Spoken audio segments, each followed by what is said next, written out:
Hello welcome to our channel.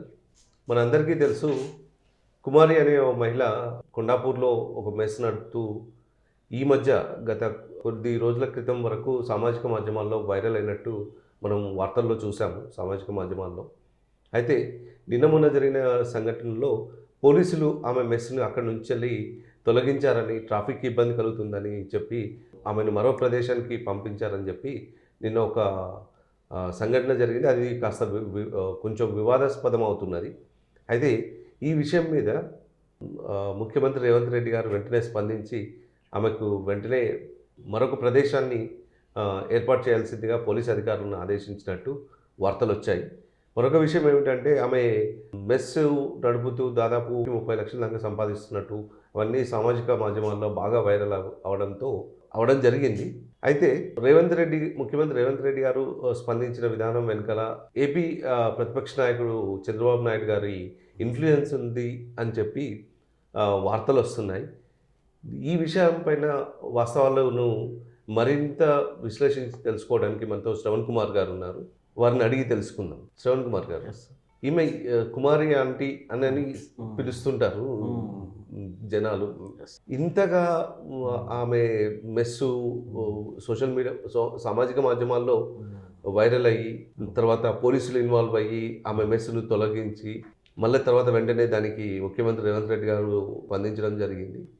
అదేవిధంగా ఆంధ్రప్రదేశ్ నుంచి ప్రతిపక్ష నాయకుడు చంద్రబాబు నాయుడు కూడా ఇన్ఫ్లుయెన్స్ చేశారని చెప్పి వార్తలు వస్తున్నాయి. ఇది ఎంతవరకు సమంజసం? ఈమె ఇంతగా వైరల్ కావడానికి అసలు విషయం ఏమిటి? అసలు యాక్చువల్గా ఇది ఒక సామెత ఉంటుంది, అంటే కత్తి పట్టినవాడు కత్తికే బలవుతాడు అనేది సామెత కూడా ఉన్నట్టు. కొన్ని సందర్భాలలో ఈ సోషల్ మీడియా ద్వారా ఏదైతే పబ్లిసిటీ వస్తుందో, ఏదైతే పేరు ప్రతిష్టలు వస్తుందో, అదే సోషల్ మీడియా ద్వారా ప్రాపగండా అవ్వడం కానీ, ఆ ఇన్ఫ్లుయెన్స్ పోవడం కానీ కూడా చాలా సందర్భంలో జరిగింది.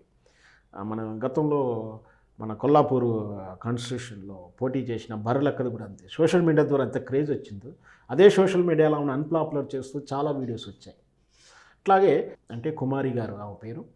ఆమె కొండాపూర్ ప్రాంతంలో చిన్నపాటి బడ్డీ హోటలు, చాలా దిక్కుల ఈ హైదరాబాదులో చాలా స్ట్రీట్ ఫుడ్ అంటాం వ్యవహారిక భాషలో. అట్లా స్ట్రీట్ ఫుడ్ షాపులు కానీ, లేదా ఒక 2 వీలర్ కానీ, 4 వీలర్లు కానీ, ఒక 3 వీలర్ ఆటోలో కానీ పెట్టుకొని అమ్మడం సర్వసాధారణం ఈ రోజుల్లో. గతంలో మనం ఒక సైకిల్ మీదను టీవీఎస్, ఈ రోజుల్లో టీవీఎస్ మీద పొద్దున్న ఇడ్లీలు, టిఫిన్లు, బోండాలు అవి కూడా చాలా ఫేమస్ అవుతున్నాయి. అవి కూడా బాగా నడుస్తున్నాయి. వాళ్ళందరికీ కూడా జీవనోపాధి, అంటే తమ కాలం మీద తమ స్వయం కృషి మీద బ్రతుకుతుండడానికి ఒక రకమైన వ్యాపారమే అది, జీవనోపాధి కూడా చెప్పచ్చు. అట్లా చాలా ఉన్నాయి. అందులో ఇది కూడా ఒకటి. అయితే ఇక్కడ వచ్చినటువంటి ఈ రోజుల్లో వచ్చినటువంటి కొత్త ట్రెండ్ ఈ ఇన్స్టాగ్రామ్ల ద్వారా కానీ, ఫేస్బుక్ ద్వారా కానీ, యూట్యూబ్ ద్వారా కానీ, ఈ సోషల్ మీడియాలో ఈ వ్యూస్ కోసం కొన్ని ప్రత్యేకంగా ఛానల్స్ వాటి మీదనే పనిచేయడం, లేదా కొంచెం ఇన్ఫ్లుయెన్స్ ఉన్నటువంటి వ్యక్తులు ఆ షాపుకి కానీ ఆ ప్రదేశానికి విజిట్ చేయడం, ఆ షాప్ యొక్క సేల్స్ విషయంలో ప్రమోట్ చేయడము, వాళ్ళు చెప్పే తీరు కానీ, వాళ్ళు చేసిన మేకింగ్ స్టైల్ కానీ, లేదా అది చెప్పిన వాళ్ళ క్రెడిబిలిటీ ప్రకారం ఏంటంటే అనూహ్యంగా వాటికి స్పందన వస్తుంది, పబ్లిసిటీ వస్తుంది.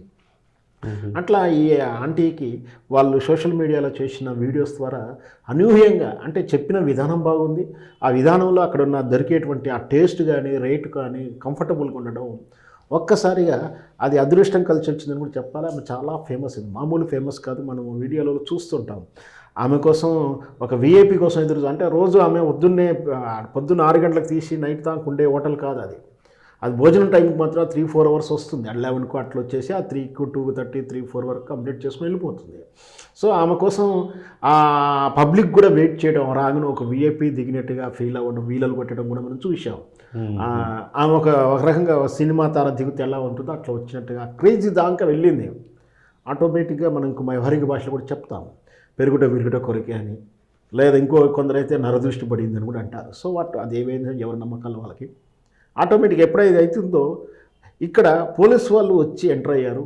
ఇక్కడ పబ్లిక్ న్యూసెన్స్ అవుతుంది, పార్కింగ్ వల్ల, వెయిటింగ్ వల్ల ట్రాఫిక్ జామ్ అవుతుంది, కాబట్టి మీరు ఇక్కడ పెట్టడానికి వీలు లేదని అబ్జెక్ట్ చెప్తున్నారు. సరే, పోలీసులు విధి తమ డ్యూటీ తాము చేశారు, ప్రశంసించాలి. అయితే ఈరోజే వచ్చిందా మీకు ఆమె ఫేమస్ వచ్చిందా అని అనడం కూడా ప్రశ్నిస్తున్నప్పుడు విధానం విన్నాం. కానీ వాస్తవానికి ఈరోజేగా ప్రతిరోజు చెప్తూనే ఉంటారు. ప్రతిరోజు కవర్ చేయగానే ఈరోజే కవర్ చేశారు. ఇక్కడి నుంచి ఈ ప్రశ్న వీళ్ళు వేసుకోవాల్సిందే. రోజు కవర్ చేయని వీడియోస్ ఈరోజు ఎందుకు కవర్ చేస్తున్నాయి అడగడం మానేసి, రోజు అబ్జెక్షన్ చెప్పండి ఈరోజు ఎందుకు అబ్జెక్షన్ చెప్తున్నామని అడుగుతున్నారు. సో అది మరి ఇది ఇరు సైడ్ నుంచి ఉన్నటువంటి వ్యత్యాసం, దృష్టికోణంలో ఏదైతేనేమి ఇదివరకు పోలీసులు అబ్జెక్షన్ చెప్పకుండా ఈరోజైతే చెప్పారు.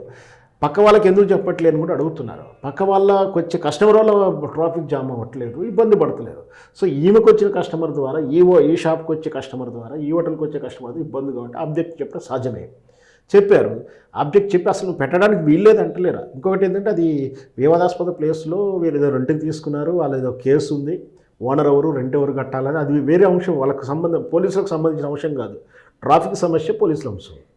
సో పోలీసులు ఏం చెప్తున్నారు, ఇక్కడ ఉంటా ట్రాఫిక్ ఉండదు, మీరు తీయకూడదు. అట్లాంటప్పుడు ఇక్కడ మాధ్యమ మార్గం ఏమిటి పరిష్కారం అంటే, వీళ్ళు సిస్టమేటిక్గా పార్కింగ్ చేసుకునే సెక్యూరిటీ విభాగాన్ని పెట్టుకోవడం కానీ, ఆల్టర్నేషన్ దూరంగానో ఆ పక్కకు ఎక్కడైనా పార్కింగ్ పెట్టుకోవడం. సహజంగా చూస్తున్నాం కొన్ని షాపింగ్ కాంప్లెక్స్కి వెళ్ళినప్పుడు పార్కింగ్ ఫెసిలిటీ లేని షాపులు, మాల్స్, ఆ పక్కన ఇంకో వేరే బిల్డింగ్ కూడా తీసుకొని అక్కడ పార్కింగ్ ఫెసిలిటీ ఇస్తుంటారు, ముఖ్యంగా హాస్పిటల్స్, కాలేజీల విషయంలో. అలాగే వీళ్ళు కూడా ఏదైనా చేసుకుంటుంటే బాగుండే, కానీ దానికి కూడా వీళ్ళు పబ్లిసిటీగా వాడుకోండి, మమ్మల్ని తీసేయమంటున్నారు, సింపతి గెయిన్ చేయడానికి వీళ్ళు కూడా ఏదో వీడియో చేస్తూ రకరకాలుగా జరిగింది. వాస్తవానికి పరిష్కారం అయ్యే సింపుల్ వే అది. జస్ట్ హోటల్ తీసుకోవచ్చు, తీసుకున్న దాన్ని పార్కింగ్ ఫెసిలిటీ అంటే ఒక 2 సెక్యూరిటీ గార్డులు పెట్టుకొని ఆ పక్కకు ఏదన్నా పార్కింగ్ సిస్టమేటిక్ పెట్టుకుంటే పోలీసులు కూడా అభ్యంతరం ఉండదు. ఈ చిన్న విషయానికి రేవంత్ రెడ్డి దానికి వెళ్ళడం అనేది ఇప్పుడు నిజంగా మీరు అడుగుతున్నప్పుడు ఇంత ఇన్ఫ్లుయెన్స్ అవసరమా, అసలు రేవంత్ రెడ్డి జోక్యం అవసరమా దీనికి?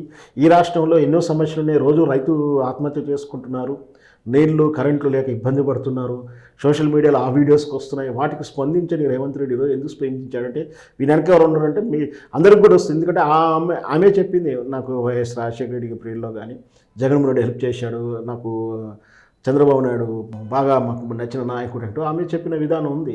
బహుశా వాళ్ళ ద్వారా రేవంత్ రెడ్డి చెప్పించి ఉండవచ్చు అని కూడా మనం అనుకోవచ్చు. ఎందుకంటే మరి రేవంత్ రెడ్డి వాళ్ళకి ఎలాగో బినామీ అని మనం వింటూ ఉంటాం, వాళ్ళతో మంచి సత్సంబంధాలు కూడా వింటూ ఉంటాం చంద్రబాబు నాయుడు తోటి. సో వాళ్ళ మేబీ ఉండొచ్చు, ఉండకపోవచ్చు. ఏదైతేనేమి రేవంత్ రెడ్డి చంద్రబాబు నాయుడు చెప్పిండని స్పందించాడా, లేదా ఆ సోషల్ మీడియా ద్వారా స్పందించాడో, లేదా వీళ్ళు అర్జీ చేసుకుని స్పందించాడు అంటే, రోజు ప్రజాపాలనలో లక్షలాది అప్లికేషన్ వస్తున్నా వాటికి స్పందించని రేవంత్ రెడ్డి మరి దీనికి ఎందుకు స్పందించారంటే బ్యాక్ ఎవరు ఇన్ఫ్లుయెన్స్ ఉంది, కుమారి ఇన్ఫ్లుయెన్స్ అయితే కుమారి చేత ఇన్ఫ్లుయెన్స్ చేయబడింది. ఎవరు చెప్పారంటే మరి జగన్మోహన్ రెడ్డి చెప్పాడా, చంద్రబాబు నాయుడు చెప్పాడా, ఇంకెవరు చెప్పారో మనకు తెలియదు. రోజు సోషల్ మీడియాలో కనపడి స్పందిస్తుంటానికి చాలా ఆత్మహత్యలు జరుగుతున్నాయి, రైతు ఆత్మహత్య జరుగుతుంది, ఏ రోజు కూడా ఒక్కదాన్ని కూడా స్పందించలేదు. ఒకవేళ నాకు కరెంట్ లేదు, నీళ్ళు లేవు, ఫారూక్ కట్టలేదంటే వాళ్ళ మీద కేసులు పెడుతున్నారే కానీ దానికి కారణం ఏంటి, రీజన్ ఏంటి అనేది స్పందించట్లేదు. సో రెండో వైపు ఒకవేళ ప్రజాస్పందనలో కుమారి గారు ఏమన్నా అప్లికేషన్ ద్వారా స్పందించాడంటే, ప్రజాపాలన రోజుకు లక్షలాది అప్లికేషన్ వస్తున్న వాటికి ఏవి పరిష్కారం చూడకుండా కేవలం కుమారి లాంటి హోటల్ సమస్యనే ప్రధానంగా తీసుకున్నాడంటే దాని మనకి ఏముందని కూడా మనం ఆలోచించాల్సిన అనుమానాలు రేవంత్ రెడ్డి అండ్ ఆ పార్టీ మనకి ఇచ్చినట్టుగా భావించాలి. సో ఏదైనా సరే ఆ స్వతంత్రంగా వ్యాపారం చేసుకోవచ్చు, స్వతంత్రంగా ఎవరైనా సరే, రేవంత్ రెడ్డి కాదు ఏ సాధారణ పౌరుడు అని చెప్తారు, కోర్టుకి వెళ్ళినా కూడా అలాంటి తీర్పు వస్తుంది. ఆమె కనుక అక్కడే నిర్వహించుకోవచ్చు, అక్కడ నిర్వహించుకోవద్దని అనడానికి హక్కు ఎవరికీ లేదు. ఏదైతే ట్రాఫిక్ అభ్యంతరం ఉందో అభ్యంతరమైన విధానం పరిష్కారం ఏంటంటే ఆమెకు 2 సెక్యూరిటీ గార్డులను బౌన్సర్లను పెట్టుకొని ఆ ప్రదేశానికి ఆ దూరంగానో ఆ పక్కకు అవైలబిలిటీ ఉన్న స్పేస్ని తీసుకోవడం, వచ్చిన ట్రాఫిక్ వచ్చినటువంటి వెహికల్స్ సిస్టమేటిక్గా ఆపించుకోగలగడం అనేది ఆమెకు ఉన్నటువంటి విధానం. సో ఆమెకు ఆ విధంగా తోయినప్పుడు ఎవరైనా చెప్పే వాళ్ళని ఆ విధంగా చెప్పుకుంటే బాగుండేది. మరి వేచి చూద్దాం ఎలాంటి నిర్ణయాలు జరుగుతాయి, మనకేం తెలియదు. థ్యాంక్ యూ శ్రవణ్ కుమార్ గారు. థ్యాంక్ యూ అండి.